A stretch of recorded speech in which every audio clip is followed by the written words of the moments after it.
What is going on, beautiful people? Welcome to another episode of the Narcissist Code. I'm your favorite self-aware narcissist, Mr. Lee Hammock, better known as Mental Healness across all social media platforms. If this is your first time seeing my face or hearing my voice, I'm a diagnosed narcissist, and I use my platform on social media to raise awareness for NPD, get more people into therapy, and also validate the victims and survivors of said disorder. So today's episode is going to be about boredom. Narcissistic, toxic people, and boredom. How boredom plays a huge role in the erratic, sometimes erratic, just unexplainable actions of a lot of most narcissists. I would say most, quite a few narcissistic people get bored very, very easily. So boredom, like I said, I don't know, like narcissist, like I'm on the, I say most narcissistic people are on, I call it the pursuit of happiness. Like we're trying to find what truly makes us happy, what truly brings us joy. Narcissistic people, I feel like we can be happy. But I feel like continuous, like contentment and joy is what escapes most narcissists and toxic people. So we're always looking for the next kind of like high that makes us happy. You know what I mean? So once we get that high, once we accomplish something, once we hit a goal, once we, date that person we've been looking to date, once we marry that person we've been looking to marry, like it's always what's next. It's always like, okay, I did this, I made this team, I got this award, I've grown this much, I graduated. It's always what's next. Where can I get my next kind of mental high from? Where can I get my next kind of, what can I do next to make myself, to bring myself some sort of peace, some sort of tranquility and things like that. Well, I mean, not necessarily peace. What can I do next to get out of this? Like, I call it funks, Funks. Funks. I know I had to spell certain words out because I know I enunciate. I talk fast and I have problems with enunciating certain words because I'm from Reedsville, North Carolina, which is a southern town. My southern drawl is insane. But I get into these funks because I get bored. And when most narcissistic people get bored, it's sometimes we go into like this zone of like we would do whatever it takes to get out of this boredom. Sometimes they'll rage out on their significant other. They'll get mad at their significant other. They'll insult their significant other to try to trigger them on purpose because they're bored, because there's nothing else to do. Especially so, COVID, when the lockdown started happening, things like that, there was a very, very trying time for a lot of narcissistic people and the survivors, especially because pretty much the world put a boundary on everybody. COVID was a boundary, and narcissistic people don't like boundaries. So COVID bought in the house, stay in the house and be bored. If you don't have an online thing, if you don't have any kind of hobbies and stuff like that you can do at home, you ought to be super, super bored. And the thought of boredom and sometimes the actual act of being completely bored drove a lot of narcissistic people just absolutely crazy. And they would take that craziness and frustration and extreme boredom and that boundary been set on them, they would take it out. Because I was one of them, take it out on our significant others. Because like when COVID first started, I was like, oh my goodness, I'm about to be stuck in the house. You know what I mean? And that's what my wife, that's when the last time my wife actually left was when COVID first started. This was damn near 2 years ago, like March, April of 2020, and when she left, so she's been back about 2 years now. So I'm just like, COVID just made COVID brought boredom.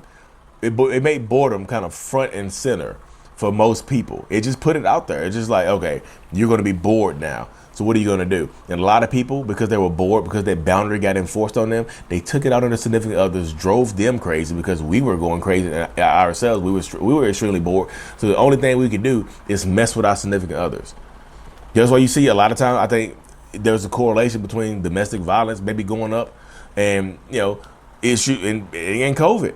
Because you're stuck in the house. Like most narcissistic people like to do erratic things. They're like some of them are thrill seeking. They want to do thrill seeking things. But like COVID said, no, you can't do that anymore. So it made a lot of people just go, like I'm just telling you, bored narcissistic people, bored toxic people do erratic things that you can't explain.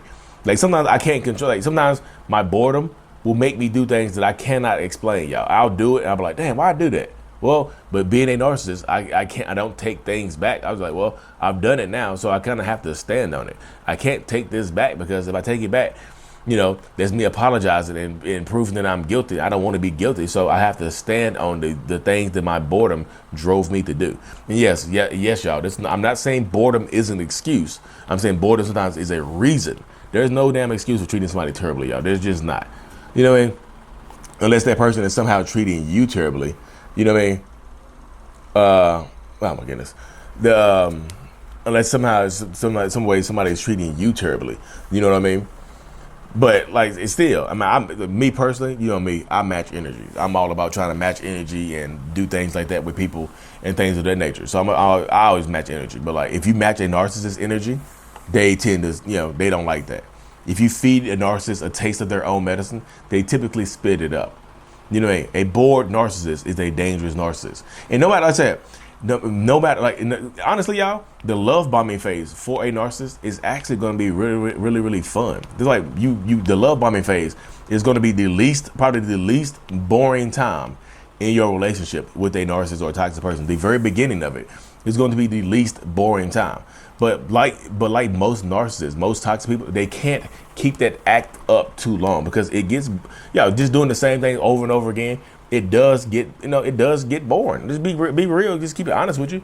Doing the same thing over and over again, doing it repeatedly, making the same mistakes, doing the same errors over and over again, like going to the same restaurants. It was fun at first, but now it's boring. The monotony can drive narcissistic people crazy. The monotony, the consistent, like, it just gets consistent. It can be very consistently boring. I tell people, when you're dealing with narcissists, you're dealing with toxic people, just understand a bored narcissist is going to be a very, just a dangerous narcissist relationship wise. I'm not talking about physically dangerous, because some of them, yes, can some be physically dangerous? Absolutely, yes. But a lot of narcissists and toxic people are not going to be physically dangerous people. They're going to be emotionally dangerous people. They're going to be verbally dangerous people. And I tell people all the time, if you're dealing with a narcissist or toxic person, you have to, how do I keep them happy? You have to keep changing yourself up. You can't remain the same and make a narcissist quote unquote happy. You can't do that.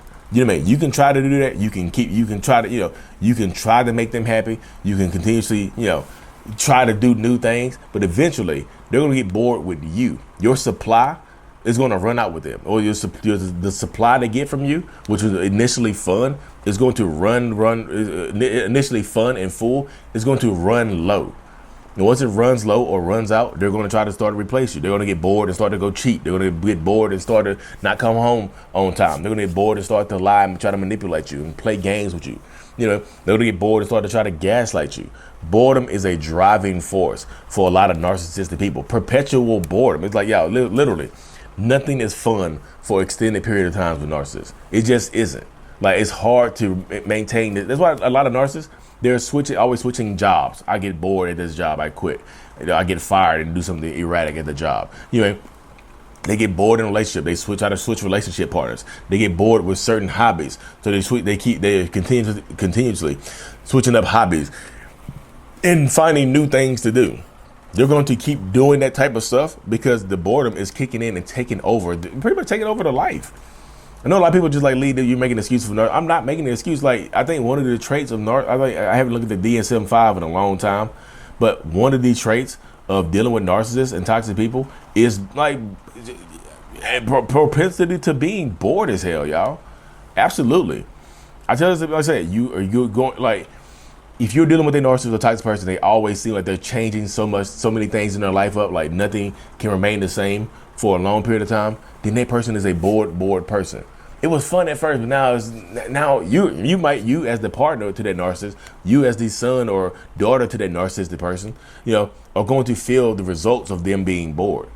Because you might get bored too. Like now, like they were fun at first doing the love bombing phase, but now they're boring because now they are themselves. I damn near think some narcissistic people are addicted to the love bombing phase because it's new, it's fun, it's exhilarating. The supply, the validation that you're getting from the other person or from the other people or whatever you're doing to get that whatever you're doing in the circumstance, I think is going to be a driving force to keep a lot of narcissists and toxic people moving forward, to keep them going strong and things like that, and to keep the relationship moving forward as well, to keep the relationship going and going and going. I feel like that has a lot to do with it, y'all.